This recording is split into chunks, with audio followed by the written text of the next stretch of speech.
you can write questions in that. And Nico, would you like to introduce the Slido to the participants?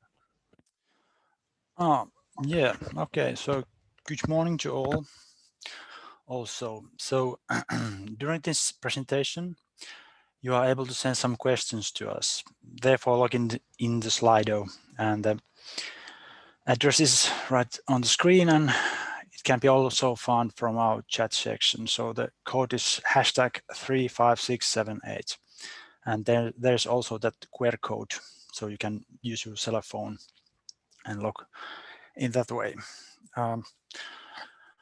Well, in Slido, you can write questions and also upload the others' questions. So if you don't have any questions, log into Slido anyway, because Slido ranks questions due to the upvotes, and the most upvoted questions will be on the top and will be answered first at the end of the presentation. The character mark limit is 160, so try to make short questions, or you can send those questions in pieces. And if we don't have enough time to answer all the questions today, they will be answered later and will be found in our webpage. So please be active. And if there's any problem with Slido, send some message in the chat section. I'm following that during these presentations. Okay, thank you, Nico. And still, before going into the topics, a kind reminder that please keep your microphones muted when you are not speaking. Most probably we all do know this already, but it's always good to remind. Okay. Then we'll start about the state of play of the program. And let me try to share the screen.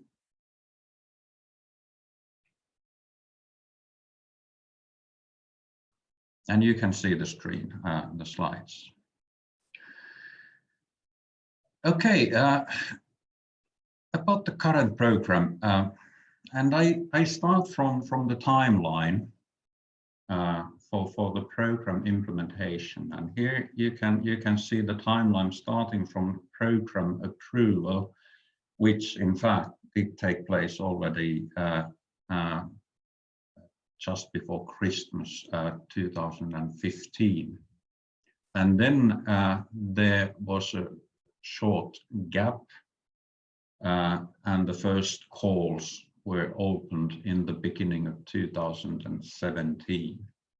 And again, a gap, and the financing agreement entered into force in the beginning of October 2018. And this meant that after that, first projects were launched. And this is something, should I say, a lesson learned in high level, if you say so. The problem with this gap was that program, when a program was prepared and approved, the financing agreement negotiations were started only after that. They didn't run in parallel. And this was one reason which caused this slight gap and delay with the launching of projects and calls. Okay, now we are in a situation that first projects have been closed already, all the micro projects, and some regular projects are also about to be closed. And at the same time, in fact, now in 2020, all the program funds have been also committed. And the last grant contracts have been signed just after summer this year. We did contract two projects with a total amount of more than 5 million euros. investment type of projects. Okay, and here you can see the red line, which is showing the situation where we are at the moment. And in a normal situation, if the program would have started in time, we would be going to phase out a situation where we are about to close activities soon. But now, when the program delayed the starting, and now also this Corona has some impacts, we are in a bit different situation. So majority of projects are still operating, and at the moment, as you know, the deadline for implementation of projects is at the end of 2022. But for your information, that the regulation has been changed, and that allows the continuing of project activities also in 2023. But why we haven't informed this for you yet is because this change requires also amending to the financing agreement, and this process is still ongoing, and we do not know how much does it take time, but it is foreseen that this extension for project implementation might come. It is not automatic, so each and every project will not get an extension to 2023 if this comes valid, but it is based on justified reasons always.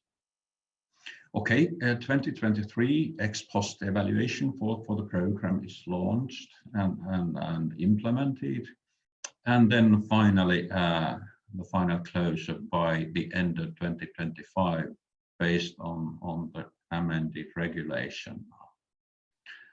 And then I want to underline the last point, which is here marked to 2030, and it is about period for keeping of documents. This date is and year is not exact because it is calculated 5 years from the final balance payment to the program, but this is estimated year 30. And why I underline this is because this means that you really need to keep the documents until that.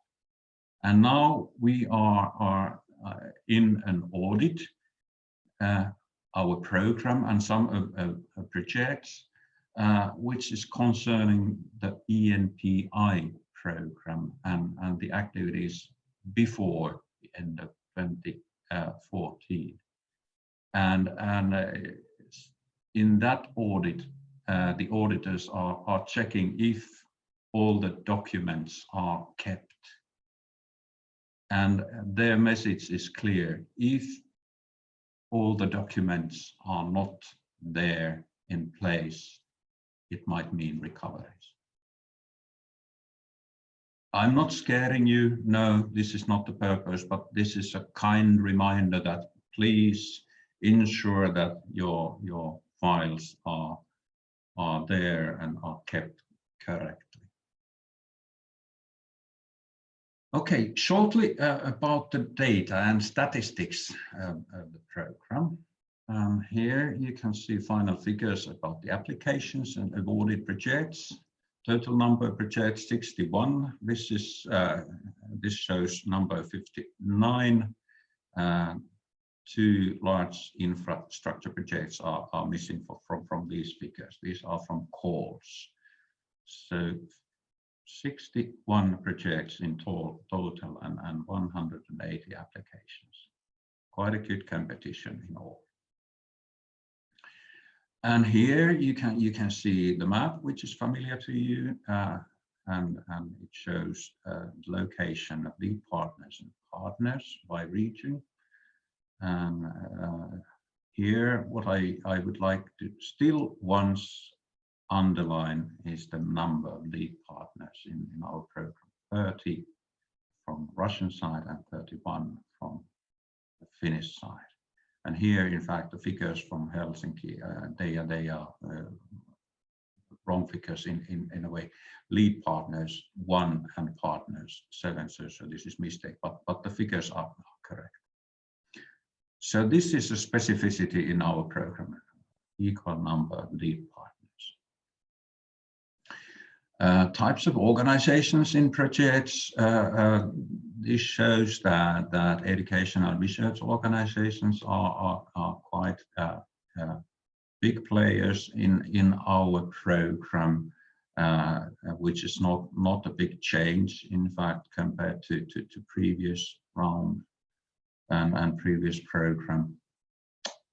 And if we look at the types of organizations by country, so no bigger differences in these either. Maybe on the Finnish side, the education and research organizations are even in more big or even bigger role.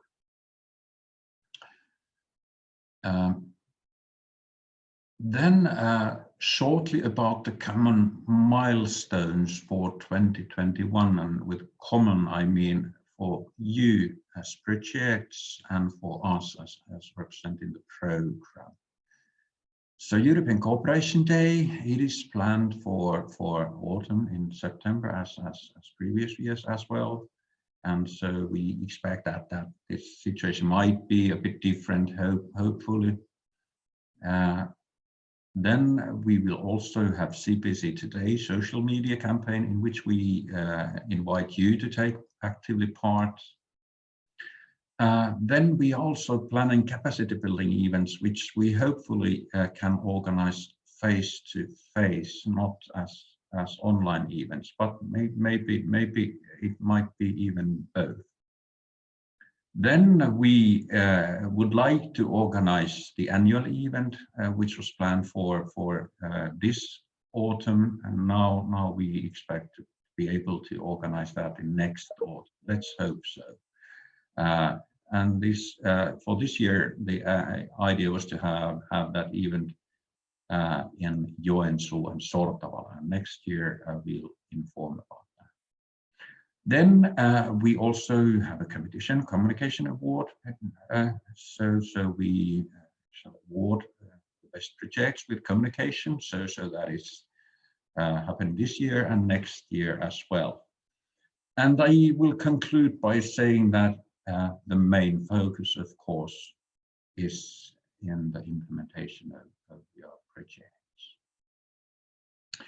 So that was kind of a short state of play information and introduction to our next topic, which covers also the existing program. So thank you, and I give the floor to Hen, please, Hen. Thank you. So now the idea is to go to the not so pleasant subject, meaning COVID-19, which is unfortunately affecting all the projects and well, all our lives.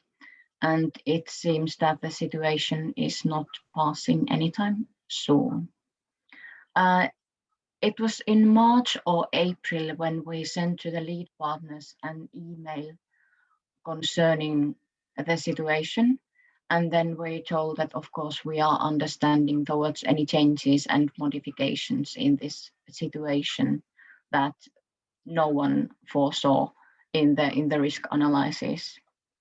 But since the situation is lasting maybe longer than we were expecting in March, it's probably a good idea to now talk through the most common situations in the projects that are happening because of COVID-19.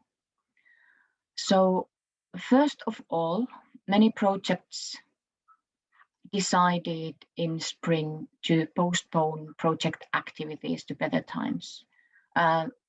Seminars, study trips, this kind of activities have not been possible for the past 6 months. It is still possible to postpone activities, and we could now repeat the protocol. What needs to be done if you want to postpone the activities? And maybe here Nico could tell you what needs to be done. Yeah, about this postponing the activities. Yeah, there have been already some requests for postponing, especially some project that needs to have some kind of activities that need to be implemented during the summer. So, for example, because of COVID-19, the summer 2020 was lost, and those some activities have been postponed to be implemented during the summer 21. So first thing should be mentioned that is this a major or minor change? If it's a major change, a big one, then the first thing to do is to contact your contact person, as I mentioned, in a managing authority, and inform about this issue. And if there's a smaller one, minor change, organizing something a few months later or something like that, there's no necessarily any need to contact us. And usually a change of request is not needed. There's not any kind of written rules about the major or minor, and I have followed some kind of myself about this 6 months rule. So if those postponing activities are being done inside the reporting period or in 6 months, I would consider it as a minor change. And if those activities need to be postponed longer than 6 months, then it can consider as a major one and needs to be informed before. But as I told you, this situation are always a sort of a tailor-made. What kind of impacts those postponing things have in the project implementation. So in any way, I think that you should contact your managing contact person at first. And what if the activities are already postponed once?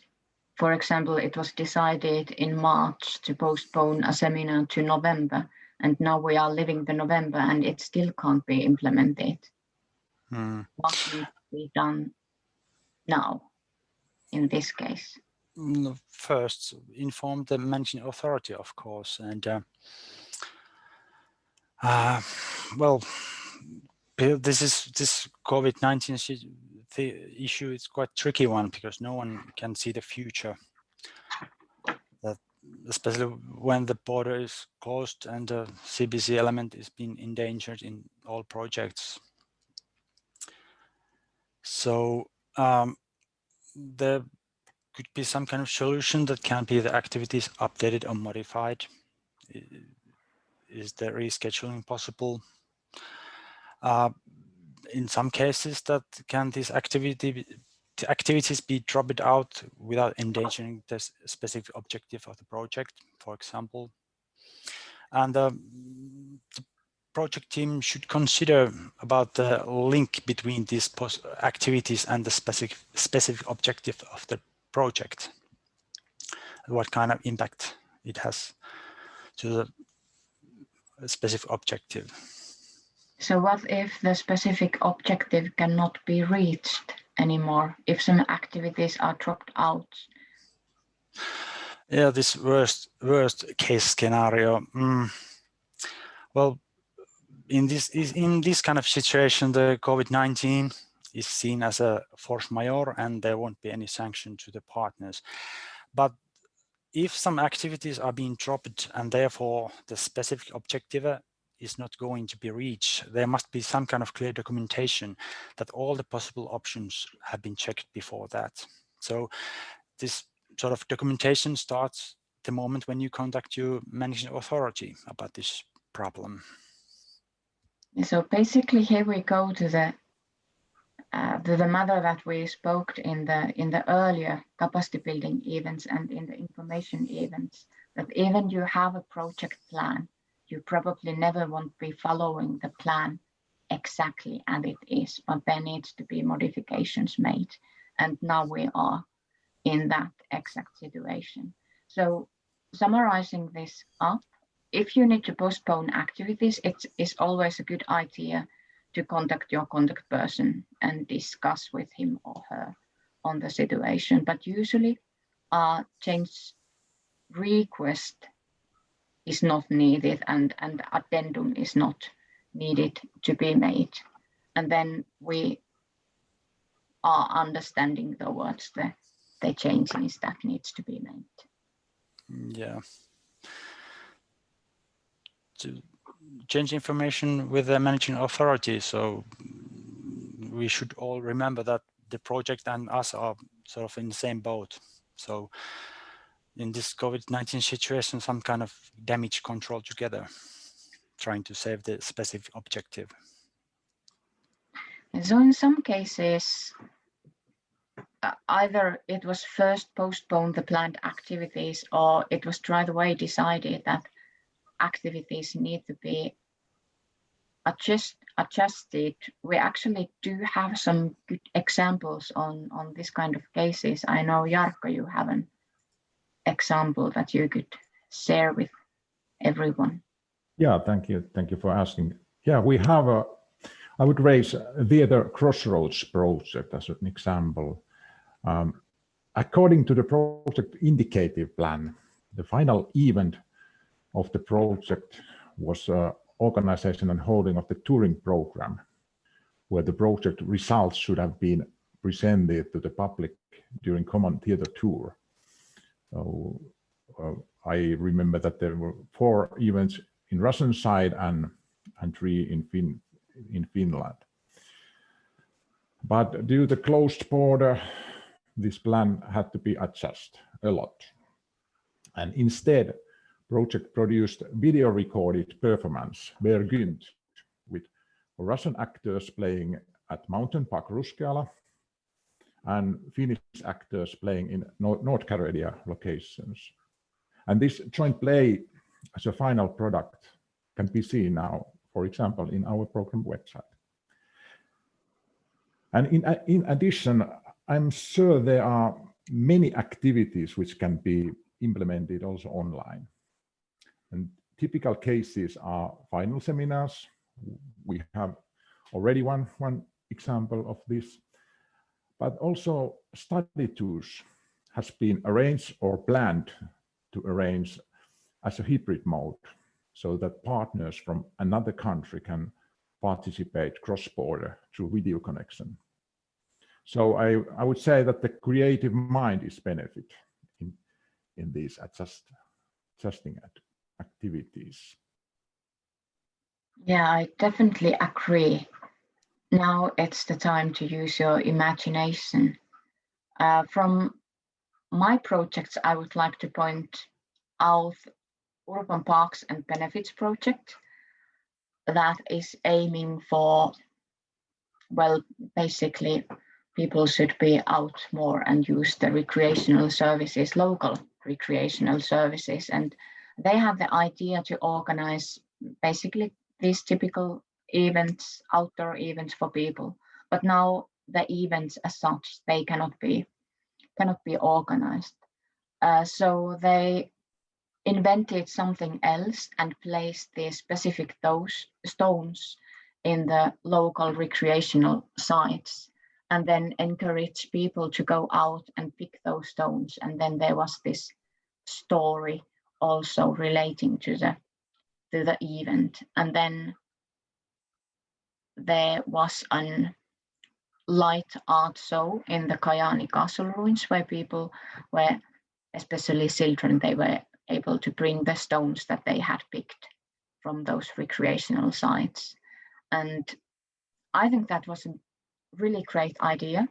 And also when I discussed with the project staff, they seemed to think that it was actually a better idea than the original one, and they were able to reach more people with this kind of idea. So in this respect, I would really like to encourage the project to adjust the activities, to use your imagination, because it is not necessarily so that if you cannot do those things that you originally planned, then something worse has to be done, but it can actually be something better. Thinking the practicalities here, Jarkko, if the activities are adjusted, what needs to be done? Like I said earlier, please keep your contact person in managing authority aware of the situation and ask before do anything drastic. As a main rule, we can say that the adjustments can be agreed. That's the main rule. But in order to ensure the eligibility of the costs, it is important for managing authority and contact person there to know about the changes beforehand. Yeah, that is important. We are flexible, but since we are always talking also about money, it is good to ensure the eligibility. Then we could talk about the extension of the implementation period. We have already granted several extensions to the projects. In which cases the extensions can be granted, Niko? Yeah, okay. There was some problem with this program. Yeah, there have been some several extensions, and the length have been from 2 months to a whole year. In which cases, the rules are quite simple, that if more time is needed for implementation the activities, it can be granted, but if the more time is needed for spending more money, then it won't be. So it's always the activity based, and the reason that there's some unspent money due to COVID-19 and you need extension for that, that's not a good reason at all. Yeah, so basically we can grant extensions if needed for the implementation of the project. But if there is just money left that needs to be spent, then we will say no, yeah. I guess. Yes, quite clear rule. So thinking about money, if an extension is granted to a project, what needs to be taken into account? Yeah, I think the most important one is that we can give you more time, not more money. So no additional funding is given. So the final sum of the project will remain the same. And of course, the implementation is going to be longer. So about the reporting schedule, those need to be updated, and reporting schedule need to be agreed between the lead partner and the managing authority. And about this reporting schedule, there should be some kind of report after every 6 months of implementation. Is it project update or interim report? But there shouldn't be any longer gaps than 6 months. And about the budget issue, if there's going to be any additional payments being made, it also means that there will be some additional cost for audits, because those are needed with every payment request, naturally. And this extension have impact at least on salaries, and of course, if there's any extra payments, then more cost for external audits. And some kind of planning that if the extension is like 6 months, that there should be some kind of work for the project staff for whole time. So those are the two main parts. Are the budget issue is the salaries and the external audits. Of course, there could be some others also, but those two. And then it's also good to remember that the extension needs to be applied well in advance, at least 2 months before the original closing date. But then again, you don't have to wait for that long, but it can be applied well in advance if the need can already be justified. So if you already know that for some reason extension is needed and the project is closing in 6 months, for example, then you can always submit the request for change, but there needs to be grounds for that. Yeah. The extensions and changes in activities have an effect also on budget, as was already mentioned. Maybe Jarkko can tell a little bit more about these issues. Yeah, thank you. Nico already talked about salaries. Our project should have a plan for the staff costs, how to ensure the sufficient funds for project staff in case of extensions. I think that most of the projects will have savings in their travel costs so far. So most projects may transfer these budgeted travel costs to other headings if necessary. Equipment are always question which arises sometimes, and equipment relating to working online can be bought, but they need to be directly related to the project needs. And the idea is not to equip the partner organizations with the project funding. I would say that any new equipment purchase need to be approved in advance by contact person in managing authority. And project should also consider rental of equipment instead of buying, and make written comparison of this selection. The idea is also that equipments are mainly intended for the use of staff during whole project cycle, not only during single occasion or event. And finally, it should also be remembered this 15% rule. So the changes over the 15% from original budget or previous accepted addendum budget will cause the need an addendum. And again, it is always a good idea to talk with your contact person and check the needed procedure beforehand in case of changes. Thank you. Thank you, Jarkko. So basically, I think we can summarize everything so that contact your contact person if something needs to be changed or if you are considering any changes, and then we can discuss it further. We are flexible, but we will not approve everything. So if you just want to spend money and spend 5 years for the project implementation and buy stuff for the organization, that won't be accepted. But if you are working towards the project specific objective, then that is what we want you to do.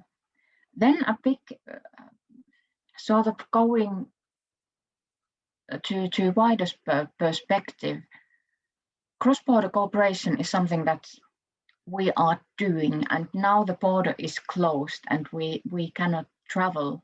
So are there still grounds for this when the border is closed, especially if it is closed for a longer time?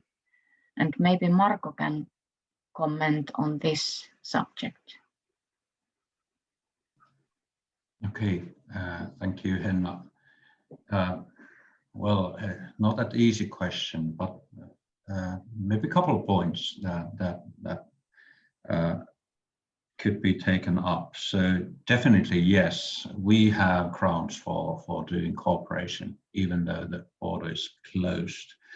And in a short term, I would first take up our role as a program and you as projects to combat the economic impacts of Corona. So when we are continuing the activities, doing activities, we are doing our part to combat these impacts, economical impacts to the region. And in that sense, we should anyhow continue working with the projects. Of course, we hope that this situation doesn't continue a long time. And whenever the borders shall be opened, then we hopefully would all still have functioning partnerships available that could be utilized. And thinking and keeping in mind the future challenges that do not look at borders, do not recognize borders, like climate change and the impacts to the environment, and also pandemic, this type of challenges. So they do not look at borders, and in that sense, it is really good to have contacts with your neighbors and some cooperation there behind. And finally, maybe one issue that is like an impact of Corona.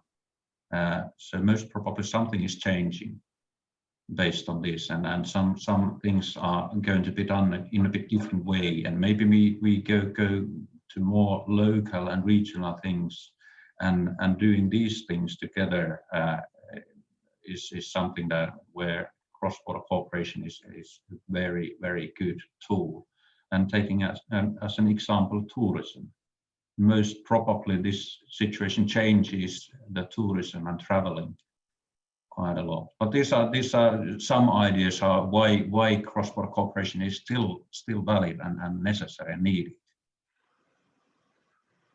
Yeah, thank you, Marco. I think here the main message is that nobody is saying that cross-border cooperation should end because the borders are closed, but we really should continue working together, even in these a bit troubling times.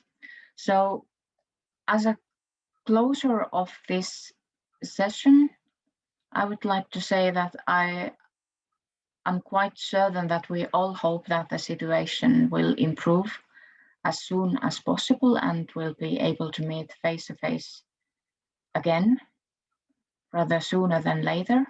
But in the meantime, let's keep up the good work and let's prove that cross-border cooperation is possible, even without physically crossing the border. And if there are no questions on COVID-19 situation with the project or program, then we could. There is one. Okay. Okay, I can take this one. There's a question. In case of extension of the implementation period or modifying the budget, when does the addendum to grant contract or partnership agreements become relevant? So in case of extension of the implementation period, the addendum is always needed. And like I said about the budget, when the budget changes are bigger than 15% in one heading, then the addendum is also needed. And about the partnership agreements, we don't have any rule of that. If lead partners see necessary to adjust the partnership agreement, so be free to do so, but inform managing authority when the agreement has been changed. Thank you, Jarkko. So I guess we now give floor to Marco and to the future. Okay, thank you, Henna. So the final part of our today's program is about the future. And a short introduction to that.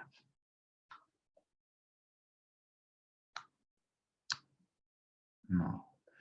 Okay, let's start from the context for the future programs and future cross-border cooperation.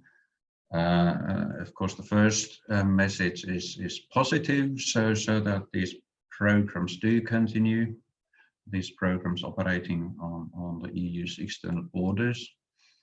The change which is coming is that these existing or current ENI CBC programs shall be part of Interreg family in the future, and that means new regulatory bases and new partners for us in the European Commission.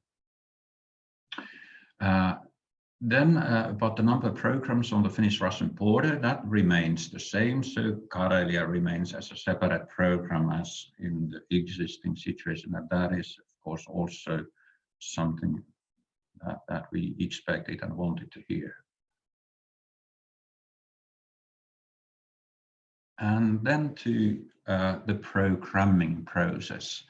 The preparation of the program has been started and launched. There's a separate programming committee that has been set up for that task. And to help the work of the programming committee, a separate regional task force has been set up.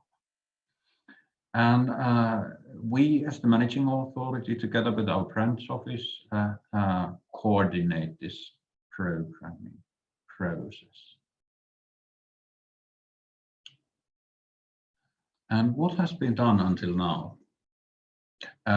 We've been collecting data to support the programming, and data is not only about statistics, it's also about the regional strategies, national strategies, etc. So it's a big package of information which is in a way providing the evidence for the programming process.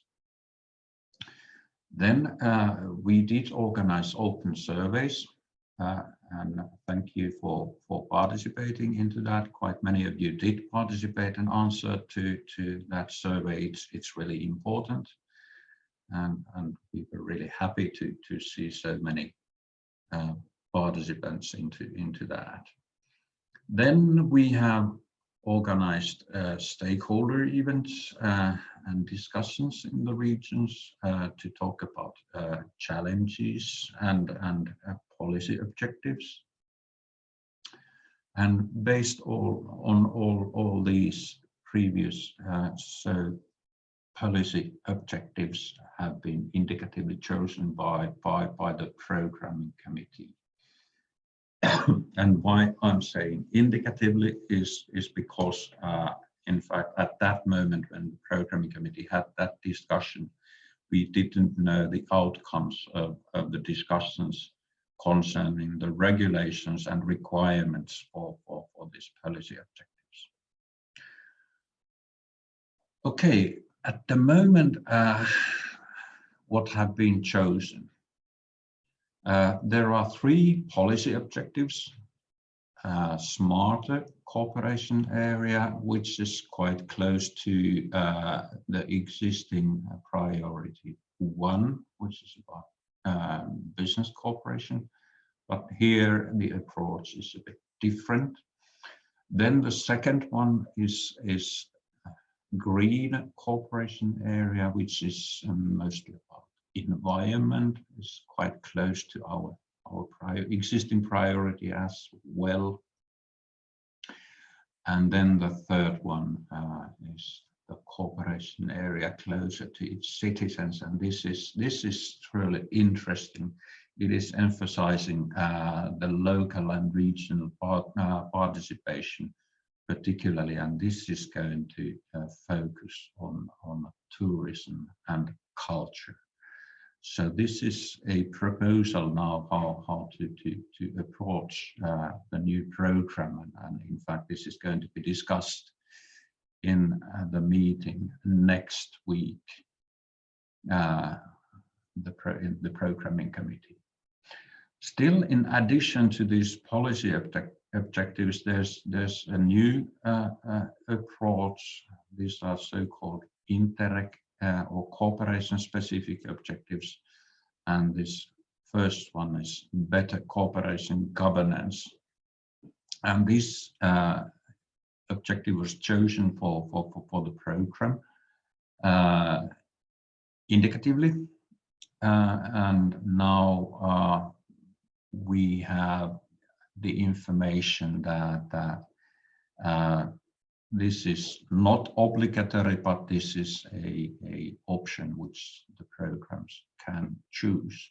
And based on that information, we shall have this discussion next week.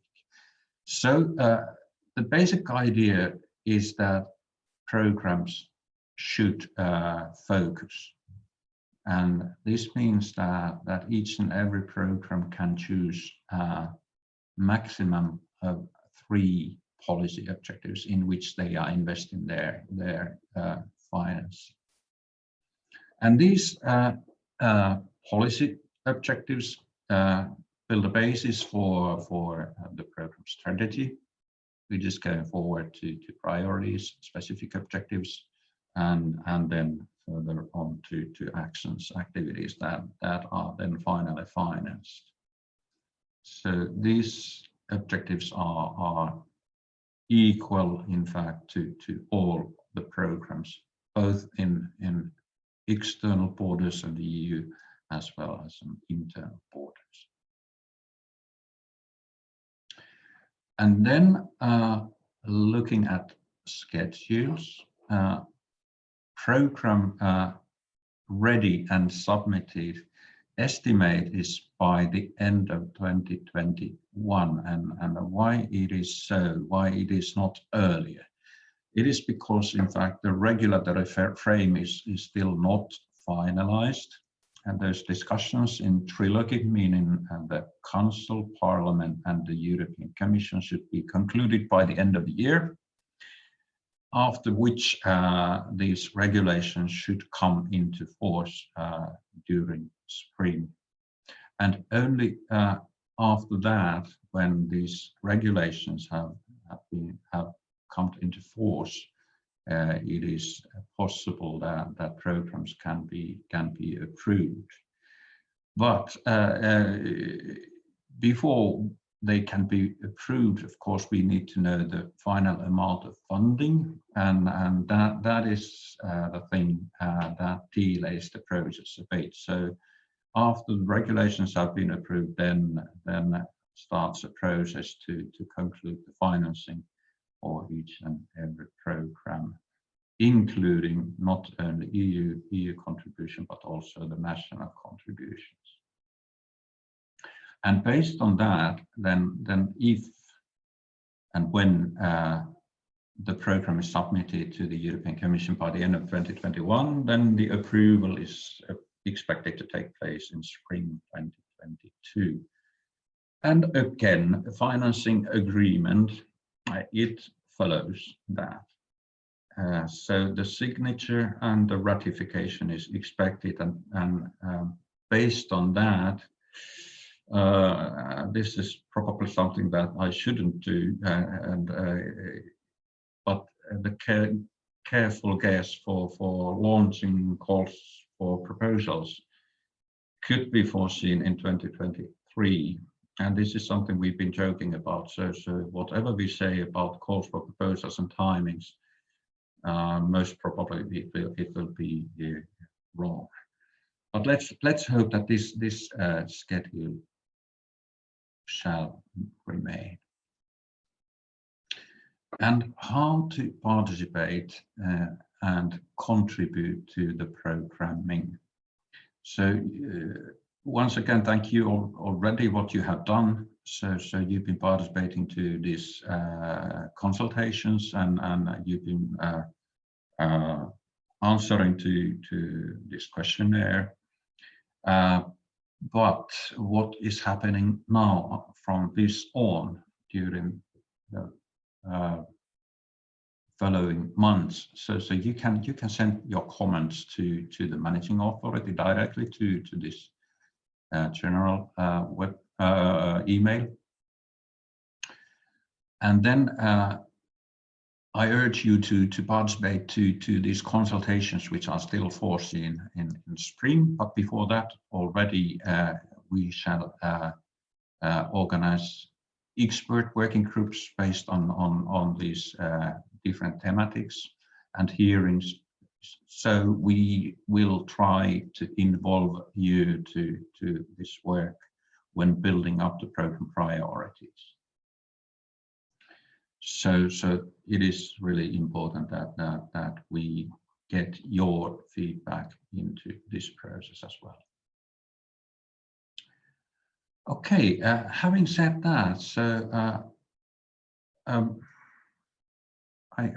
think that was all at the moment about the future programming, and now I'm asking if there in Slido we have any questions. Well, apparently everything has been quite clear, because there's only one question, and it concerning about this, that do we have any statistic how many views the project website and news have attract? So I think Henna might answer for that question.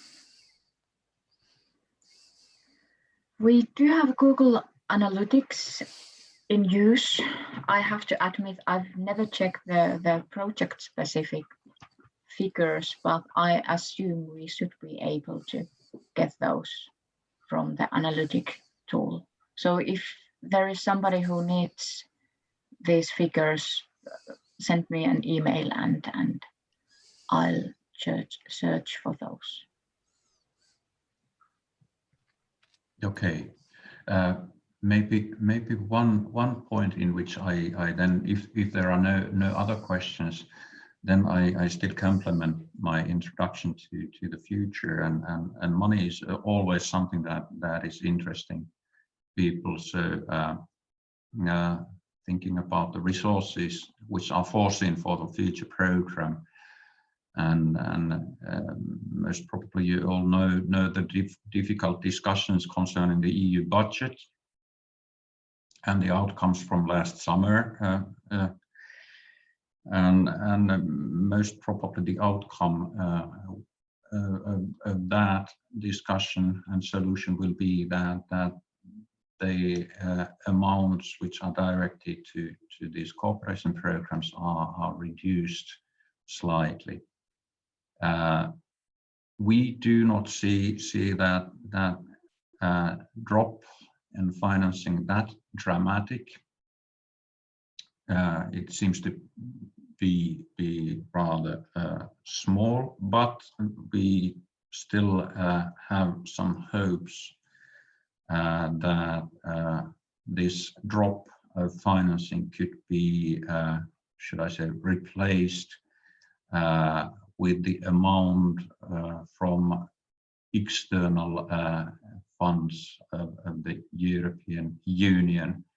So it might be that the end result of these negotiations concerning the financing, well, could be around the same as we have at the moment, which of course gives a good basis for building up a new program. But these figures, we have only very indicative figures at the moment available, and the final amounts, we know them only somewhere in the middle of next year.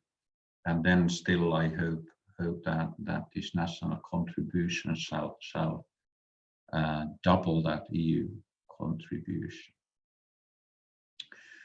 But having said that, and if we do not have any questions,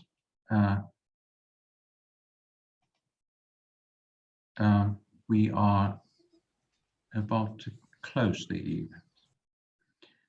And I thank you all for the participation to this event, and remind you about the third webinar, which is going to take place on December the 8th. So Thank you all for participation and see you next time in a couple of weeks.